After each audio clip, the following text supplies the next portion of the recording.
I say we go ahead, kick the tires, and light the fires. She just fell out of bed. Hey guys, how are we doing today? You know, it's a little cloudy out, but man, it's a nice day out. We're running mid 60s, lower 70s here in Chicago. We're actually in Broadview, Illinois, instead of actually Chicago itself. You guys have heard me talk about Chicago before. You know, I'm sorry, but you know, the people that live here, they know how to drive. You know, if you're from Chicago area, I mean the suburbs and everything, you know how to drive. If you're in a car, man, you guys can fly. You guys can fly in and out of everything, all the cars, and I'm not worried. I mean, actually, it goes really good for you. Trucks is a little different story. We've talked about it in the past, but it's not a bad city to come to. I really don't mind coming to the Chicago area. I'm gonna straighten you up a little bit. You're a little crooked. I'm trying to find a load once we get back. We should get back into Sioux City. It's gonna either be late tonight, or I might actually wait and take it in tomorrow morning. Well, yesterday we talked a little bit about what I've been hauling lately, and at the end of yesterday's vlog, I think I straightened up a few questions in the wise of how what I'm hauling. I feel like an idiot here, but you know, we've been talking about, I've been telling you guys that when I've been going to all these places, I've been hauling Lunchables. Well, it's not Lunchables. It's not. Get Lunchables completely out of your brain. What it is oh God. I tell you what, guys, I didn't sleep worth a hoot last night. If you follow my Facebook channel, Trucking with Schmidt Vlogs, I'll put it right there, you know that I didn't get much sleep last night. Lunch makers, there you go, back on track. I do not haul Lunchables. I haul lunch makers. And what it is I bring the products that go inside those lunch makers back to the factory back in Sioux City, Iowa. Like right now, we are at a plant in Chicago, Broadview, where we are going to bring back, I'm pretty sure we will see when we get done here, but I'm pretty sure it's going to be either salsa or it's going to be cheese that goes into those very things I just talked about called lunch makers. People tell me lunch makers are just like Lunchables. Or I have to go in the grocery store, look around, see if I can find one. I got a call from Warden today. She is seriously contemplating coming with me next week. I'm not gonna lie, it's gonna be kind of weird having Warden back in the truck. I haven't had her in there in a long time. Oh yeah, sorry guys. I left you down in Indianapolis, Indiana. We came up here to Chicago, Broadview, and I didn't bring you with me, but I seen you guys caught a ride, so we're good to go. Let's see what Tater Tot's up to right now, though. Nothing? Really? Meow. Ooh, that's a sad Tater Tot right there. That's a mushy Tater Tot right there. I have 86 emails. 86 emails from who? My teachers. Your teachers are obsessed with you. You're an easy one to get obsessed with. Meow. Meow. All right, guys. I'll talk to you in a little bit.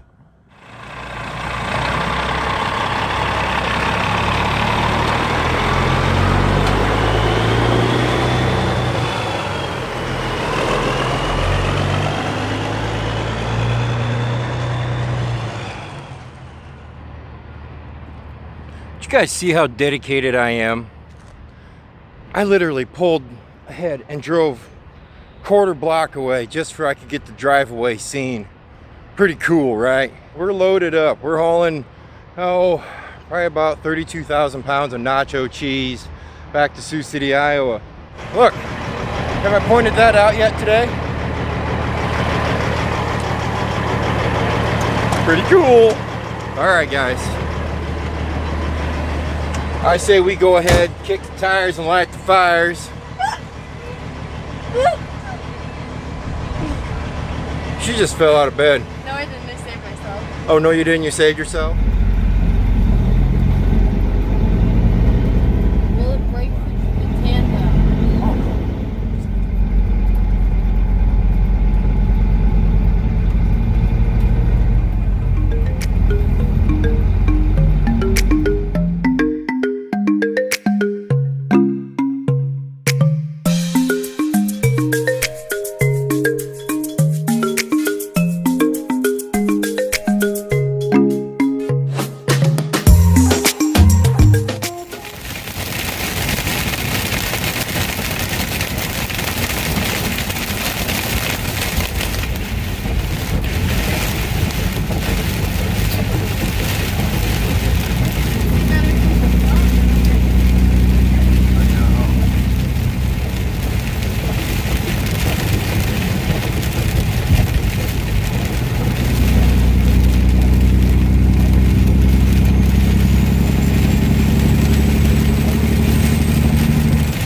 wouldn't be able to get him. But dude, this guy, for one, is a nerd like me. He is tall, he's got hair, he's smart, and I could snatch him up even more than Jacob Elordi. And Jacob Elordi is the but this one. Ooh. Tater, I got a job for you. You ready? I'm not gonna run. I really don't feel like No, I want you to walk around my truck, make sure every light that's on it's working. the back over there. You're gonna see a few lights like that, those parking lights right there I have not fixed yet, even though I told my audience I was gonna fix them weeks ago. While she's doing that, I'm gonna give you guys a real quick crash course in how the brokers out here work, how the shippers work, and how the load boards work. All right, crash course number 1 in load boards. I don't run off of load boards, so I can't give you any intel on that.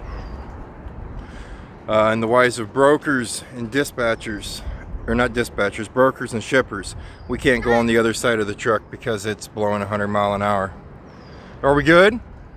Okay, you can go shut them off. Just start flipping switches down. They're shut off eventually. The top switches. Okay, so what it is right now everybody's going crazy because there is so many trucks out here. At first, the trucking problem out here was just finding places to park or a lot of trucks on the road. But see, right now, here, let me help Tater Tot here quick. Top ones. I already put him There you down. go. You got them. You got them all. You can stay in if you want. Are you staying in? Okay, I'm shutting the door. All right, now I can sit down. I've been sitting down for 200 miles, so why sit down some more? All right, real quick, back to where I was going. Sidetrack. Woo! Okay, so there's so many trucks out here that it's not a nuisance anymore in the wise of parking and just on the road. It's in the nuisance of they're starting to really haul freight for cheap. That's not good. But in a wise of, I can't be mad at them. I cannot be mad at a lot of these companies. These big companies, you know, with thousands of trucks, I can be mad at them because, well, that's another topic. But I can't be mad at some of these guys because they're driving aerodynamic trucks, aerodynamic trailers, and they're getting 8-9 miles a gallon with them. So their cost per mile, how much it costs them to run that truck per mile, is way down, lower than mine. I mean, they're way under $1 a mile just to run that truck. I'm over $1 a mile to run first class here. I'm only getting 5.5 miles a gallon, but that's the price you pay for having that beautiful hood right there. I like square trucks. I like real trucks. I like big kitty cat motors, heavy transmissions, long trucks, big sleepers. So my cost per mile costs more money to run my truck. So when someone calls me up and says, hey Schmidt, can you run this load for me? And how much do you have to have, you know? And I'll throw out a number like I have to have $2.05 a mile to run that load. And they'll say, okay, hold on 1 second. Let me make a call. I got to check on something. I'll never hear back from them. And the story is, the reason I don't hear back from them is because they call Joe Schmo up, and the Joe Schmo, he's going to run that load for $1.15 a mile. I can't compete with that. There's no way I can put anything behind this truck, even remotely that low on money. So with the amount of trucks out here, there is a lot of drivers that are willing to take the loads for that cheap. So the brokers are having a heyday right now. A broker is somebody like, let's use a big chain, for example. Let's say Walmart. They decide they want to ship a product from point A to point B, but they don't want to be in charge of the shipping at all. They don't want to talk to the truckers. They don't want to talk to anything. So they hire a broker. They say, hey, I need you to find me a truck, and I need you to find me a truck that can haul it for this amount of money. Here's the money I'm going to give you. And they're going to give that broker $2,500. When they give that broker $2,500, he's going to find a truck that will do it for $500. That way he can pocket $2,000 off of that load. And us guys that's been out here a while, we know good enough that how much the broker is making off of that load. So we're going to tell them, no, you're going to jack that price up or I'm not going to haul it. And a lot of times they will say, okay, you know, how about this? I can go up another $800 or I can go up another $500. We can get it over $1,000. But right now, with everything going crazy in the world, it's impossible to do because there's no negotiation anymore, because there's so many trucks. For every one owner operator out here, I bet there's 5,000 big company trucks. For every owner operator out here who is running it for a decent amount of money, there's a guy that just started trucking or a guy that has been pulling some other kind of trailer who feels like, hey, I'm helping America move right now. Everybody needs me. I need to move food. I need to do this. He's going to run it for cheap thinking he's doing America a favor. So that is an extreme crash course on the brokers and what's going on right now with rates. They are just dropping. They're dropping fast. I mean, last week I had plenty of work, and I'm not saying I don't have work right now, but you guys have all heard about it. You guys have all heard about the Smithfield plants closing down. You guys have all heard about the other packing plants, how it's hurting the meat market. You guys know what I put inside that refrigerated trailer, right? Put a lot of meat in that trailer. And unfortunately, with those plants closing down, works okay right now. I haven't found anything yet to head back out when we get home tomorrow. And if I don't, it's not the end of the world. I have great dispatchers back at the shop. I mean, they are excellent dispatchers. They will find it, and you know, if it doesn't pay right, you know what my dispatchers say? They say, we won't run it, because they know me for one thing. If the truck isn't paying a certain amount of money, it's cheaper for me to leave the truck set at my house. I just looked down at the time. I've been jibber jabbering for over 7 minutes. So, and if we don't find something to get me back out on the road when we get home, that means I just go home for a little bit longer. As long as I get out at least once a week, bring home a little bit of income, I'm happy for right now. And there's stuff like, you guys have heard me talk about ice cream loads. I'm not going to run ice cream loads right now.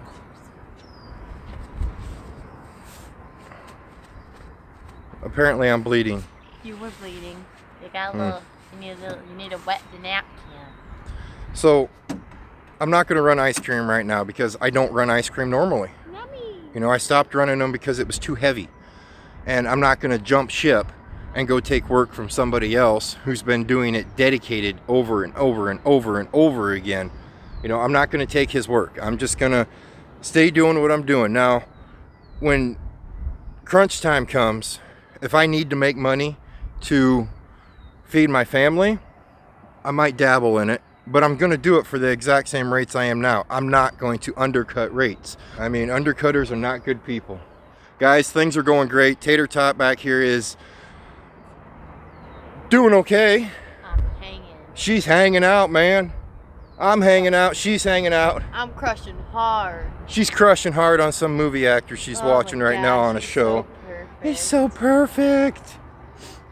We are just north of Cedar Rapids, Iowa. I went ahead for at least Rockwell City, Iowa. There's a nice little truck stop there, and it's about an hour and a half from Sioux City, Iowa. I want to get to there, park it for the night, because last night's lack of sleep is really catching up with me. You were up till 4 a.m. I was up till late. I just couldn't sleep. Had to get things done. Couldn't sleep. All right, done. You guys have a great evening, and I'm not done with you. Don't stop.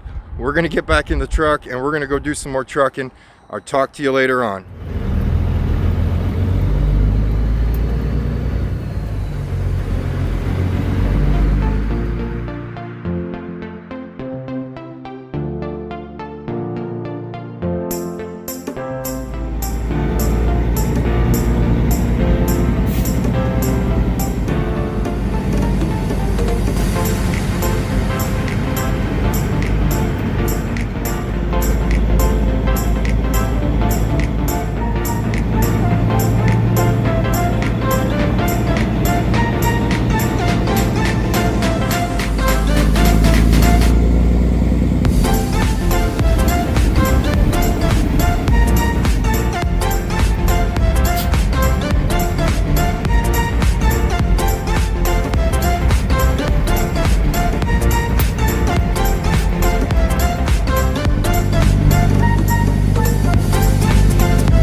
Well, I can't look right at you.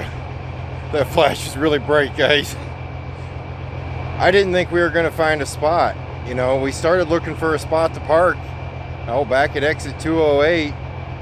So it's probably been a solid 200 miles. We've been dipping and diving inside of truck stops trying to find a place to park this truck, and no success. We are in Holstein, Iowa, which isn't too far from Sioux City. It's getting rough out here, guys. I mean, it's to the point I am almost going to take 2 weeks off of work. I don't know how to say this without sounding egotistic, I guess. I almost want to take 2 weeks off of work to let amateur hour get over with.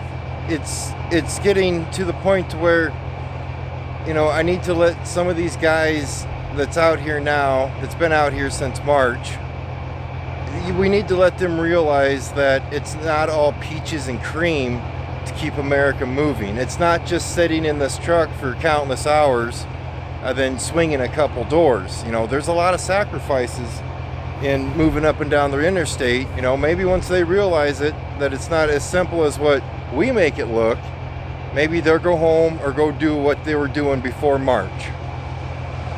You know, so, but if you take 2 weeks off, you can't take 2 weeks off, because then you got to sacrifice somewhere else. And summer's coming, man. I got a lot of fun stuff I want to do this summer, so I really don't want to sacrifice anywhere else. Well, we're parked for the night. I hope everything's going good in your life. I really do. I hope everybody's healthy. I hope everybody's happy. You know, I'm tired. Yeah, I'm tired. We're gonna call it good. I hope you're happy. I really hope you're healthy. And please be safe. And I will see you tomorrow morning.